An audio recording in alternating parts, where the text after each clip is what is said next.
क्या आप भी उत्तर प्रदेश पुलिस एग्जाम की तैयारी कर रहे हो? क्या आपका भी उत्तर प्रदेश पुलिस का एग्जाम है और हिंदी का जो पोर्शन है उसको उच्च लेवल तक बढ़ाना चाहते हो? तो यह वीडियो बनी है मात्र आपके लिए। आज के जो क्वेश्चन होने वाले हैं वे सारे सेलेक्टेड क्वेश्चन है जो आपको एग्जाम की दृष्टि से बहुत ही महत्वपूर्ण होने वाले हैं। तो वीडियो को पूरा और ध्यान से जरूर देखिएगा। तो बिना टाइम गवाए करते हैं वीडियो को स्टार्ट। आपका क्वेश्चन है, निम्नलिखित में से कौन सा शब्द कमल का पर्यायवाची शब्द है? ऑप्शन है ए अरविंद, बी जलद, सी अचला या मदन। तो आपसे क्वेश्चन में पूछा गया है कमल का पर्यायवाची शब्द कौन सा है। तो अगर आप भी इन प्रश्नों का जवाब जानते हैं तो मेरे बताने से पहले भी इन क्वेश्चनों का जवाब आप कमेंट बॉक्स में बता सकते हो। तो आपसे क्वेश्चन पूछा गया था कमल का पर्यायवाची, तो इसमें आपका सही जवाब क्या हो जाएगा? तो जो भी बच्चे विकल्प ए यानी अरविंद की ओर जा रहे थे वे बिल्कुल सही जा रहे थे। कमल का पर्यायवाची आपका अरविंद हो जाता है। बात करते हैं कुछ महत्वपूर्ण कमल के पर्यायवाची शब्दों के बारे में। तो आपसे एक शब्द पूछ लिया जाता है सरोज, तो सरोज भी आपका कमल का पर्यायवाची हो जाता है, जो बहुत ही ज्यादा क्वेश्चन पूछा जाता है।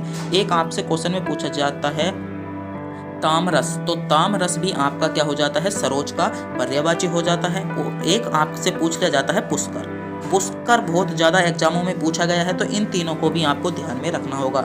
ये भी आपके कमल के ही पर्यायवाची होते हैं। तो अगर आपने अभी तक हमारे चैनल को सब्सक्राइब नहीं किया है, चैनल पर नए हो तो चैनल को सब्सक्राइब और वीडियो को लाइक जरूर कर लीजिएगा। तो और आज की वीडियो के जो अंतिम 15 क्वेश्चन है वे बहुत ही इंपॉर्टेंट क्वेश्चन होने वाले हैं। लगभग 15 क्वेश्चन में से 8 से 9 क्वेश्चन आपके ऐसे क्वेश्चन हैं जो आपको एग्जाम में सीधे देखने को मिलेंगे। तो वीडियो पूरी और ध्यान से जरूर देखिएगा। निम्नलिखित में से भारतेंदु का जो सही संधि विच्छेद है वह कौन सा है? आपको ऑप्शंस दिए गए हैं, आपको बताना होगा भारतेंदु का सही संधि शब्द कौन सा है। ऑप्शन है ए भारत प्लस तेंदु, बी भारत प्लस तेंदु, सी भारत प्लस इंदु या भारत प्लस इंदु। तो आपको बताना होगा भारतेंदु का सही जवाब क्या हो जाएगा। तो प्रत्येक क्वेश्चन को जज करने के लिए आपसे 5 से 6 सेकंड का टाइम दिया जाएगा, तो जल्दी से जल्दी आप जिसमें अपने क्वेश्चन को जज कर सकते हो। तो आपसे क्वेश्चन में पूछा गया था भारत तेंदु, तो भारत तेंदु युग का संधि विच्छेद क्या हो जाएगा? तो भारत तेंदु युग का आपका संधि विच्छेद हो जाता है भारत प्लस इंदु। कौन सा? भारत प्लस इंदु। तो इसमें क्या है? ए प्लस ई है, जो आपके विकल्प में क्या है? डी विकल्प आपका करेक्ट जवाब हो जाता है। भारतेंदु का संधि विच्छेद क्या है? भारत प्लस इंदु आपका सही जवाब हो जाता है। बात करते हैं भारतेंदु में कौन सी संधि है, तो भारतेंदु में आपकी क्या हो जाती है? यण संधि सही जवाब हो जाता है। भारतेंदु में कौन सी आपकी यण संधि हो जाएगी। आपका अगला क्वेश्चन है सज्जन का विपरीतार्थी शब्द है। ऑप्शन है चापलूस, बी दुर्जन, सहयोगी या व्यभिचारी। तो आपसे क्वेश्चन में पूछा गया था सज्जन का विपरीतार्थी शब्द, तो सज्जन का विपरीतार्थी शब्द क्या हो जाएगा? तो आपका दुर्जन को चुनने वालों का जवाब या विकल्प बी को चुनने वालों का जवाब बिल्कुल सही जवाब हो जाएगा। सज्जन का जो विपरीतार्थी शब्द है कौन सा है? दुर्जन आपका सही जवाब हो जाता है। आपका अगला क्वेश्चन है जातिवाचक संज्ञा से भाववाचक संज्ञा के निर्माण का सही उदाहरण है। ऑप्शन है ए गर्म से गर्मी बनी है, घबराना से घबराहट बनी है, लड़का से लड़कपन या दूरी से दूरी। तो आपसे क्वेश्चन में पूछा गया, क्वेश्चन ध्यान से पढ़िएगा कि जातिवाचक संज्ञा से भाववाचक संज्ञा के निर्माण का सही उदाहरण कौन सा है। आपको बताना होगा कि पहले वे संज्ञा जो थी वह जातिवाचक थी, फिर उसके बाद में क्या बनी है? भाववाचक बनी है। तो इसका सही उदाहरण क्या हो जाएगा? इसका आपका सही जवाब हो जाता है, जो भी बच्चे विकल्प सी की ओर जा रहे थे वे बिल्कुल करेक्ट जवाब हो रहे थे। लड़का कैसा होता है? आपका जातिवाचक हो जाता है। और लड़कपन, तो लड़कपन कैसा हो जाता है? आपका भाववाचक हो जाता है। तो विकल्प सी आपका इसका बिल्कुल ही करेक्ट जवाब हो जाएगा। आपका अगला क्वेश्चन है निम्नलिखित में से आरंभ बोधक संयुक्त क्रिया कौन सी है। ऑप्शन है पेड़ पढ़ता है पढ़ा गया या पेड़ पढ़ता गया। ऑप्शन है यह काम करना पड़ता है, वह रोने लगा या वह बीच में ही बोल पड़ा।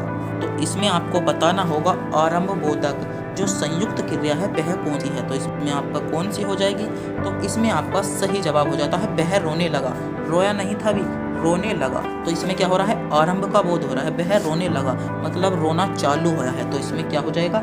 सी विकल्प आपका करेक्ट जवाब हो जाता है, वह रोने लगा आपकी आरंभ बोधक संयुक्त क्रिया हो जाती है। आपका अगला क्वेश्चन है तुम्हारा विश्वास मैं नहीं करूँगा तो कौन करेगा। संयुक्त वाक्य में सर्वनाम पदों की संख्या है। आपको बताना होगा, जो आपसे क्वेश्चन पूछा गया है तुम्हारा विश्वास मैं नहीं करूँगा तो कौन करेगा। इसमें आपके कितने सर्वनाम दिए गए हैं, तो जल्दी से जल्दी बताइएगा। 1 सर्वनाम है, 2 सर्वनाम है, 3 सर्वनाम है या 4 सर्वनाम है। तो इसमें आपके कितने सर्वनाम होता है। अगर तुम्हारा मैं विश्वास नहीं करूँगा तो कौन करेगा, तो इसमें सर्वनाम गिनते हैं तो आपका हो जाता है एक कौन, एक तो हो जाएगा आपका कौन भी सर्वनाम है और मैं भी सर्वनाम है, और एक तुम्हारा। आपके क्या हो जाते हैं, इसमें 3 सर्वनाम दिए हैं, तुम्हारा, मैं और कौन। तो आपसे क्वेश्चन में पूछा गया था कितने सर्वनाम है, तो कितने हो जाएंगे, सी विकल्प आपका सही जवाब हो जाता है। 3 सर्वनाम इसमें आपके हो जाते हैं। आपका अगला क्वेश्चन है, जिस क्रिया का फल कर्ता पर पड़ता है उसे कहते हैं। ऑप्शन है एकर्मक, द्विकर्मक, अकर्मक या सकर्मक।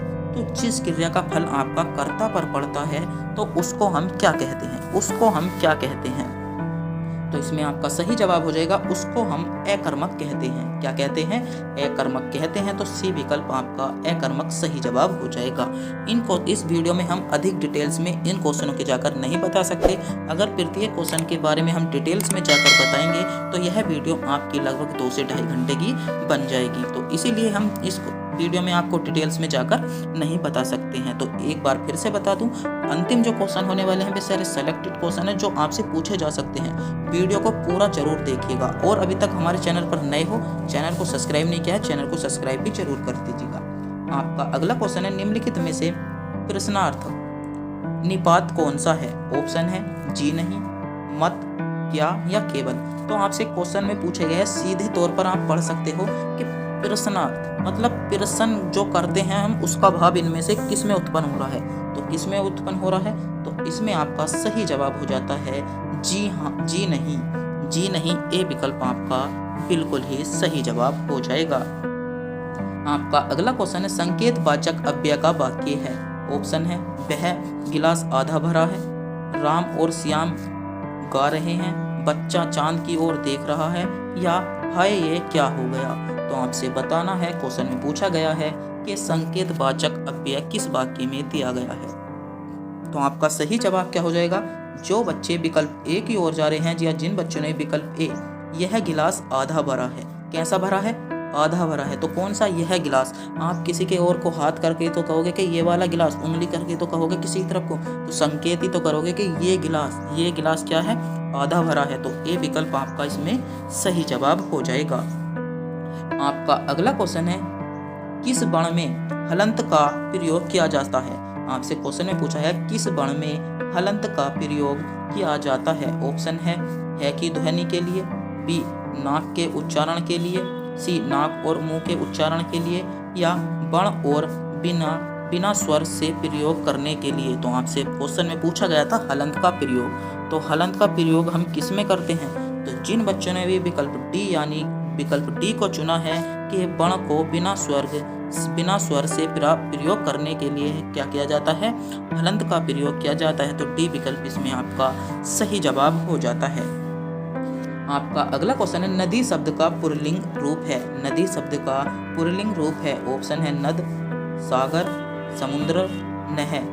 आपसे क्वेश्चन में पूछा गया था नदी शब्द का पुल्लिंग। तो जल्दी से जल्दी बताइएगा, 3 से 4 सेकंड का टाइम आपके पास है, सोचिएगा, समझिएगा और बताइएगा।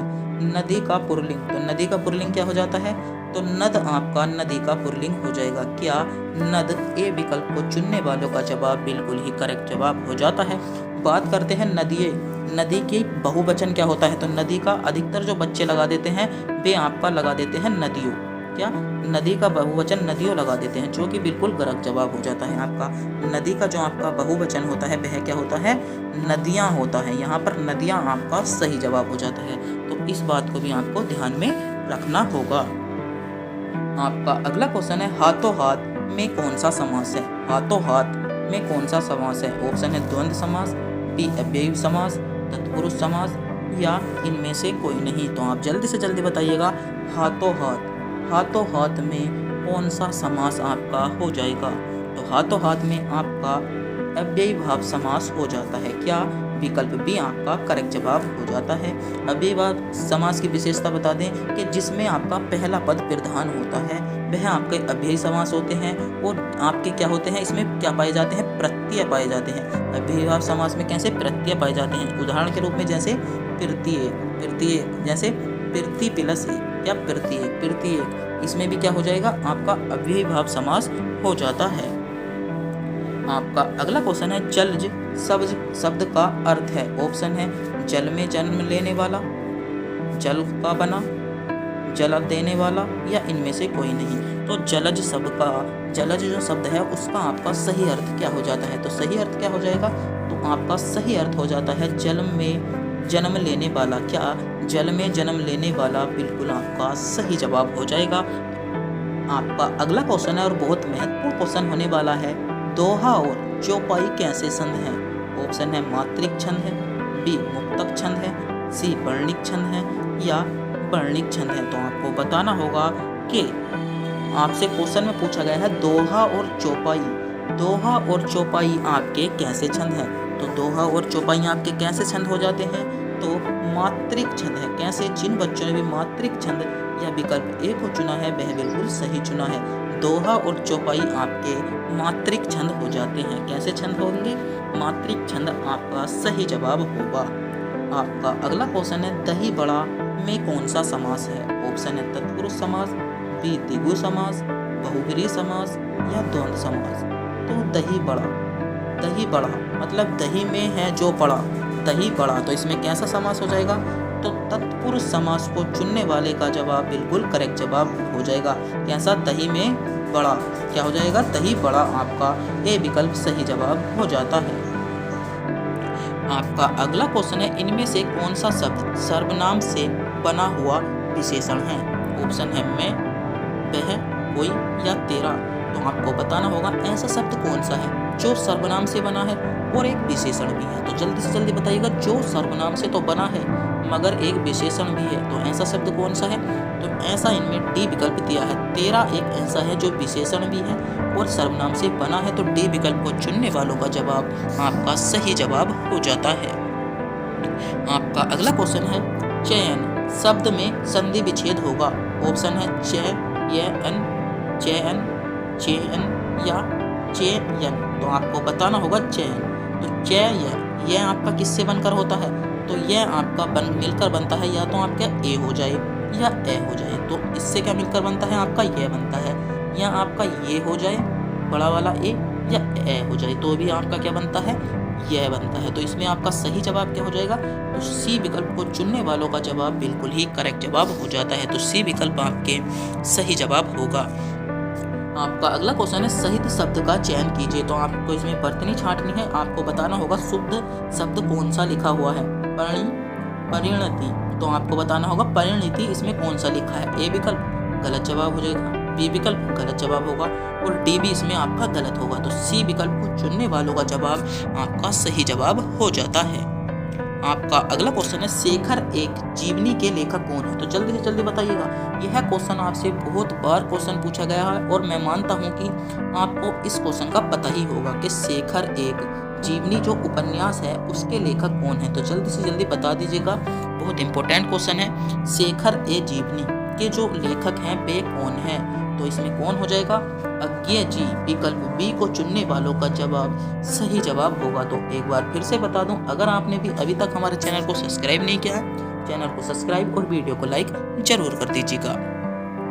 आपका अगला क्वेश्चन है यमा की रचयिता कौन है। जो यमा आपकी रचना है, जो यमा रचना है वह किसकी है, तो वह किसकी हो जाएगी। तो जल्दी से जल्दी बताइएगा। मैं मानता हूँ कि आपने विकल्प सेलेक्ट कर लिया होगा, तो महादेवी वर्मा आपका इसमें करेक्ट जवाब हो जाएगा। और एक आपसे रचना पूछी जाती है कायामनी। यह रचना हमने आपको टेस्ट के रूप में दी है, कायामनी। इस रचना को आपको बताना होगा कि इसके लेखक कौन है या किसके द्वारा यह रचना आपकी लिखी गई है। अगर आप इस क्वेश्चन का जवाब जानते हैं तो अवश्य ही हमें कमेंट बॉक्स में बताएंगे। आपका अगला क्वेश्चन है अपहरण में किस उपसर्ग का प्रयोग हुआ है। बहुत ज़्यादा क्वेश्चन पूछा जाता है, सेलेक्टेड क्वेश्चन है और अधिकतर बच्चे गलत कर जाते हैं। तो अपहरण, तो पहले इसका क्या करेंगे, पहले हम इसकी जब संधि करेंगे तो अप प्लस हरण।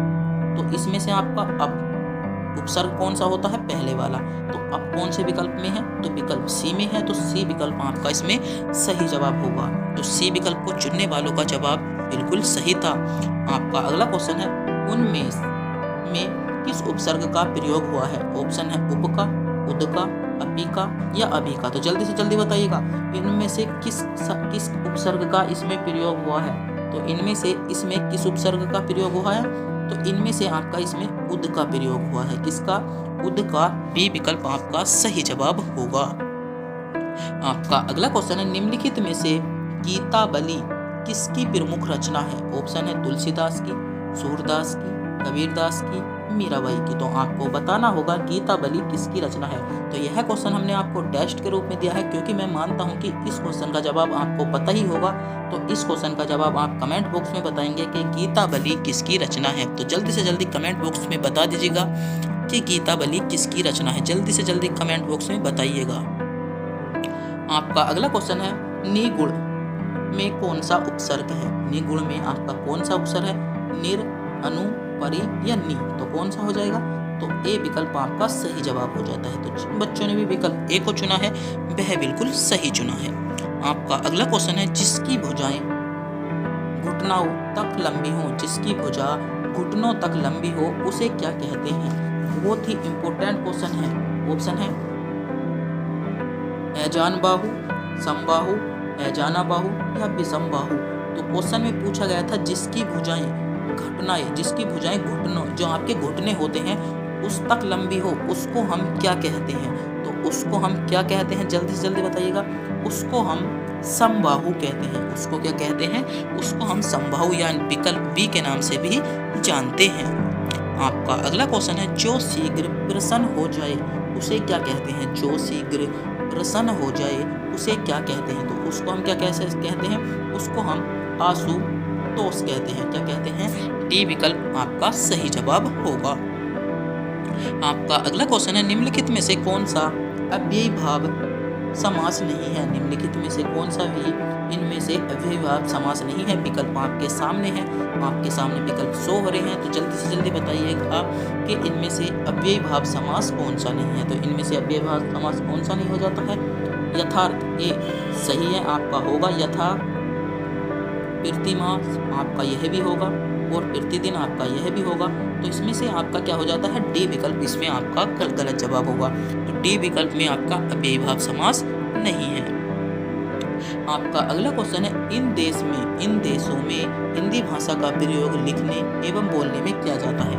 आपको बताना होगा ऐसा इनमें से कौन सा देश है जिनमें हिंदी भाषा का प्रयोग लिखने और बोलने में किया जाता है। तो किसमें किया जाता है, तो मॉरिशस में हिंदी का जो प्रयोग किया जाता है वह बोलने और लिखने में किया जाता है। अधिकतर बच्चों ने यहाँ पर पाकिस्तान को भी चुना होगा कि पाकिस्तान, मगर जो पाकिस्तान की जो प्राथमिकता दी जाती है वह आपकी उर्दू भाषा को दी जाती है। कहाँ पर, तो पाकिस्तान में अधिकतर उर्दू भाषा आपको देखने को मिलेगी। अधिकतर बच्चे यहाँ पर कंफ्यूज हो जाएंगे, तो आपको पाकिस्तान नहीं लगाना होगा, आपको यहाँ पर मॉरिशस लगाना होगा। क्या आपका अगला क्वेश्चन है, जुगुत्सा का स्थायी भाव किस रस से संबंधित है। बहुत इंपॉर्टेंट क्वेश्चन है, इस क्वेश्चन को मैं 3 स्टार दूंगा। यह क्वेश्चन आपसे पूछा जा सकता है कि जुगुत्सा किस रस का स्थायी भाव है।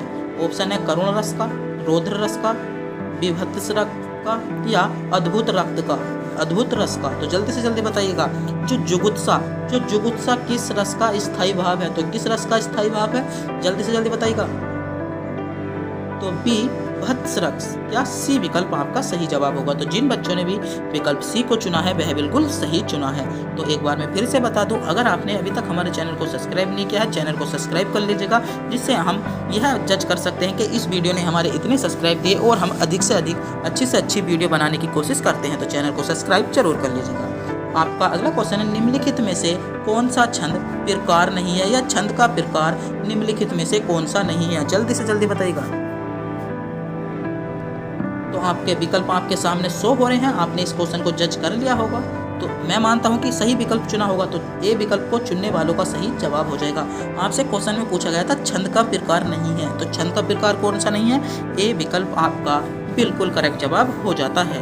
आपका अगला क्वेश्चन है और बहुत इंपॉर्टेंट क्वेश्चन है, दीर्घ संधि, गुण संधि वृद्धि संधि, यण संधि और अयादि संधि संधि के मूल जो भेद हैं के अंतर्गत आते हैं या से निहित हैं। तो किस में है? ऑप्शन है व्यंजक संधि में, स्वर संधि में, विसर्ग संधि में या उपयुक्त में से कोई नहीं। तो आपसे क्वेश्चन में पूछा गया है दीर्घ संधि, गुण संधि, वृद्धि संधि, यण संधि और अयादि संधि किसके प्रमुख भाग हैं? कौन सी संधि के प्रमुख भाग हैं? तो कौन सी संधि के प्रमुख भाग हैं? तो आपका सही जवाब हो जाता है स्वर संधि के प्रमुख भाग हैं। किसके? स्वर संधि के प्रमुख भाग हैं। तो बी विकल्प में आपको स्वर संधि दी है, तो स्वर संधि यानी कि विकल्प बी आपका बिल्कुल करेक्ट जवाब हो जाएगा। आपका अगला क्वेश्चन है पदभ्रष्ट। पदभ्रष्ट का उपयुक्त समास चिन्हित है। आपसे क्वेश्चन में पूछा गया पदभ्रष्ट। पदभ्रष्ट में कौन सा समास है? ऑप्शन है अव्ययीभाव समास, द्वंद्व समास, तत्पुरुष समास या कर्मधारय समास। तो सही जवाब क्या हो जाएगा? आपका करेक्ट जवाब हो जाता है तत्पुरुष समास। तो जिन बच्चों ने भी तत्पुरुष समास को चुना था वह बिल्कुल सही चुना था। तो तत्पुरुष समास आपका सही जवाब हो जाएगा। आपका अगला क्वेश्चन है अष्टाध्यायी। अष्टाध्यायी का उपयुक्त समास चिन्हित कीजिए या अष्टाध्यायी में कौन सा समास है? ऑप्शन है बहुब्रीहि समास, द्विगु समास, कर्मधारय समास या तत्पुरुष समास। तो अष्टाध्यायी में अष्टाध्यायी है उसमें कौन सा समास है? तो जल्दी से जल्दी बताइएगा। तो आपका सही जवाब क्या हो जाएगा? द्विगु समास विकल्प बी आपका सही जवाब हो जाएगा। तो जिन बच्चों ने भी द्विगु समास यानी विकल्प बी को चुना है वह बिल्कुल सही चुना है। तो इस वीडियो में हम इन क्वेश्चनों के डिटेल्स में जाकर नहीं बता सकते। अगर हम इन क्वेश्चनों की डिटेल्स में जाकर बताएंगे तो वीडियो आपकी बहुत ही लंबी हो जाएगी जिसको आप नहीं देख पाओगे। लगभग जो 37 क्वेश्चनों की वीडियो है, हर प्रत्येक क्वेश्चन के बारे में बात करेंगे तो लगभग मान के चलो कि 50 से 60 मिनट की वीडियो बन जाएगी। तो वीडियो को थोड़ा सा छोटा करने के लिए थोड़ी सी जल्दी ही पढ़ाया जा रहा है। आपका अगला क्वेश्चन है सुमित्रा नंदन पंत को किस कृति पर ज्ञानपीठ पुरस्कार मिला?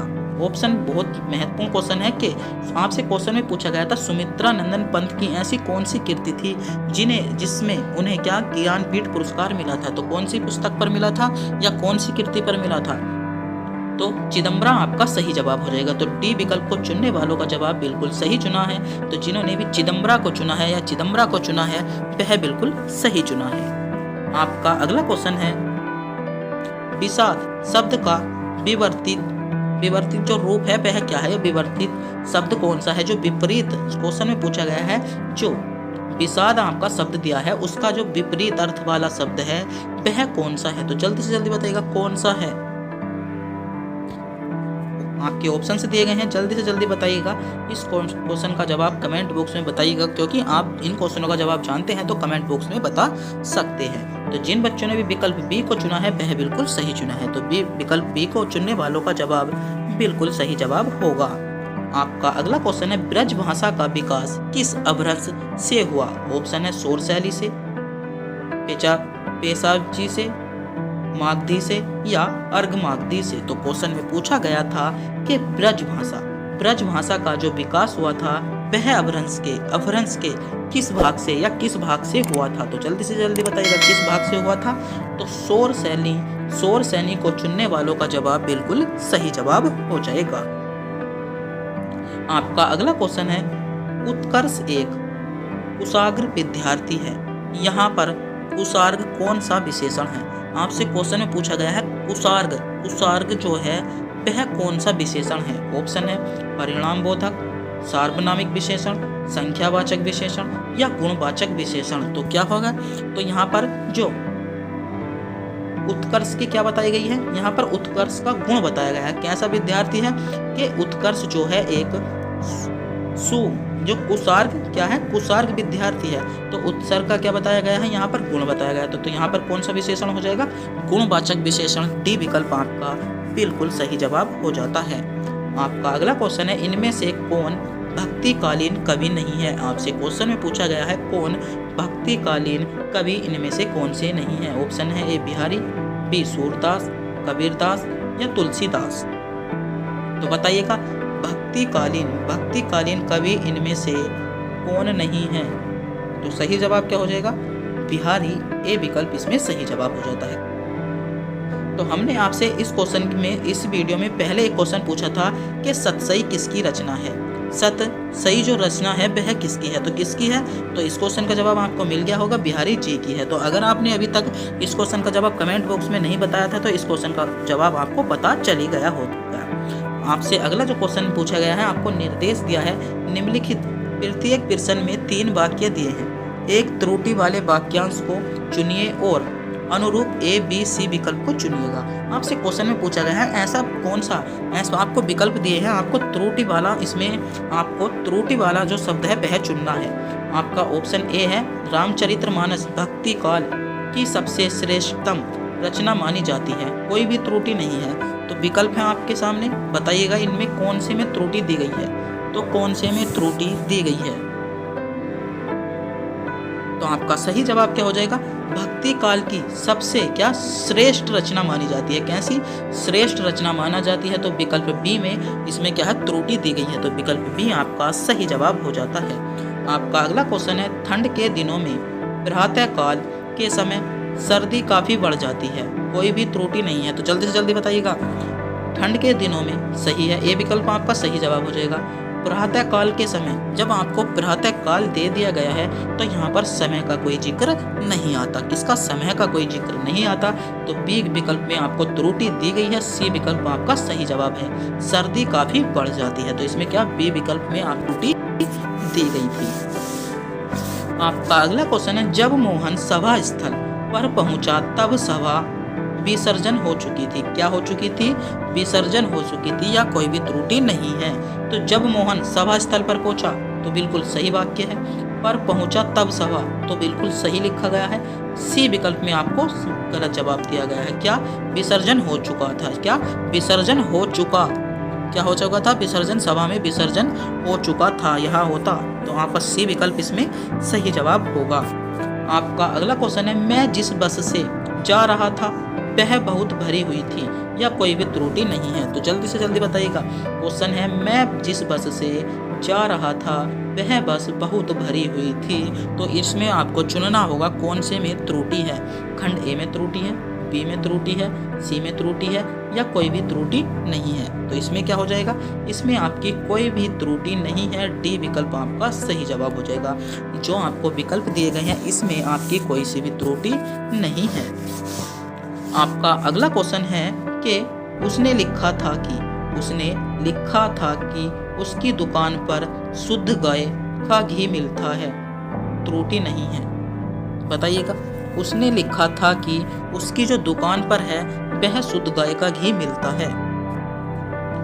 ऑप्शन ए में त्रुटि है, बी में त्रुटि है, सी में त्रुटि है, या कोई त्रुटि नहीं है, तो इसमें क्या हो जाएगा, उसकी दुकान पर शुद्ध गाय का घी मिलता है, इसमें क्या है, त्रुटि है, क्या हो जाएगा, गाय का शुद्ध घी मिलता है, ऐसे होता आपका अगला क्वेश्चन है, पत्थर को जोक नहीं लगती के समानार्थ वाक्य का चयन कीजिए। ऑप्शन है, सबल का शोषण नहीं होता,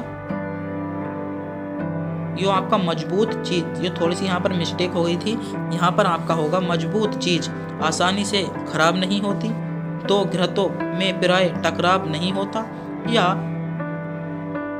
हड्डी पर कोई प्रभाव नहीं पड़ता, यो हड्डी लिखा हुआ है तो यहाँ पर था आपका हड्डी पर कोई प्रभाव नहीं पड़ता।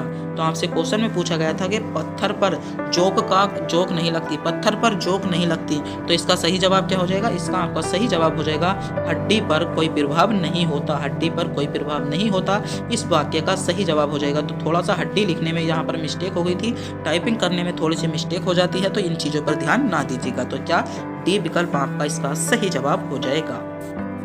आपका अगला क्वेश्चन है, एक आंख न भाना में समानार्थ वाक्य का चयन कीजिए। उपेक्षा करना, विरक्त होना, या तटस्थ होना, या बिल्कुल अच्छा ना लगना। एक आंख का आपसे क्वेश्चन में पूछा था, एक आंख न भाना, तो इसका सही जवाब क्या हो जाएगा, इसका आपका करेक्ट जवाब जो होता है, आपका सही जवाब क्या हो जाता है, बिल्कुल अच्छा न लगना। क्या बिल्कुल अच्छा न लगना आपका सही जवाब हो जाएगा। विहंगम तुष्टि के समानार्थ वाक्य का चयन कीजिए। ऑप्शन है, गहरी नजर, तीखी नजर, मंद नजर, या सरसी नजर। तो इसमें आपका सही जवाब क्या हो जाएगा, सरसरी नजर। डी विकल्प आपका करेक्ट जवाब हो जाएगा। क्या सरसरी नजर आपका बिल्कुल सही जवाब हो जाता है। आपका अगला क्वेश्चन है काटो तो खून नहीं, काटो तो खून नहीं के समानार्थ वाक्य का चयन कीजिए। ऑप्शन है पीड़ा शांत हो जाना, बिल्कुल निर्जीव हो जाना, भय के कारण। आपसे क्वेश्चन है तीसरा जो विकल्प है आपसे इसमें वह है कि भय के कारण एक स्तंभ बन जाना। क्या भय के कारण एक स्तंभ बन जाना। जैसे आपको देखा होगा अगर आप किसी बच्चे को डांट देते हो तो वह स्तंभ की तरह बिल्कुल शांत स्वभाव में खड़ा हो जाता है। तो तीसरे क्वेश्चन का यही मतलब है। और आपका क्वेश्चन है गुस्सा शांत हो जाना। तो आपसे क्वेश्चन में जो पूछा गया था कि काटो तो खून नहीं, काटो तो खून नहीं, तो इसका आपका सही जवाब क्या हो जाएगा। इसका आपका सही का जवाब हो जाता है भय के कारण। सी विकल्प वाला बिल्कुल सही जवाब होगा। भय के कारण स्तब्ध हो जाना, क्या एक स्तंभ के रूप में खड़ा हो जाना। तो सी विकल्प आपका बिल्कुल करेक्ट जवाब हो जाता है। आपका अगला क्वेश्चन है अंगुली उठाना के समानार्थ जो वाक्य है उसका चयन कीजिए। ऑप्शन है क्षमा मांगना, अपना महत्व व्यक्त करना, दोष की ओर संकेत करना या अस्वीकार करना। तो इसका आपका सही जवाब क्या हो जाएगा। दोष की ओर संकेत करना। तो आज की वीडियो का यह क्वेश्चन अंतिम क्वेश्चन था। तो हम आपको एक क्वेश्चन टेस्ट के रूप में दे रहे हैं। आपको क्वेश्चन में बताना होगा कि हिंदी दिवस, आपको क्वेश्चन में बताना होगा कि हिंदी दिवस कब बनाया जाता है। हिंदी दिवस कब बनाया जाता है। एक क्वेश्चन आपका ये हो गया और एक क्वेश्चन है विश्व हिंदी दिवस, विश्व हिंदी दिवस कब बनाया जाता है। तो अगर आप भी इन दो क्वेश्चनों का जवाब जानते हैं तो मैं मानता हूं कि कमेंट बॉक्स में जरूर बताएंगे। तो जल्दी से जल्दी इन क्वेश्चनों का जवाब कमेंट बॉक्स में बता दीजिएगा। और अभी तक हमारे चैनल को सब्सक्राइब नहीं किया है, चैनल को सब्सक्राइब, वीडियो को लाइक जरूर कर दीजिएगा। तो तब तक के लिए मिलते हैं अगली वीडियो में।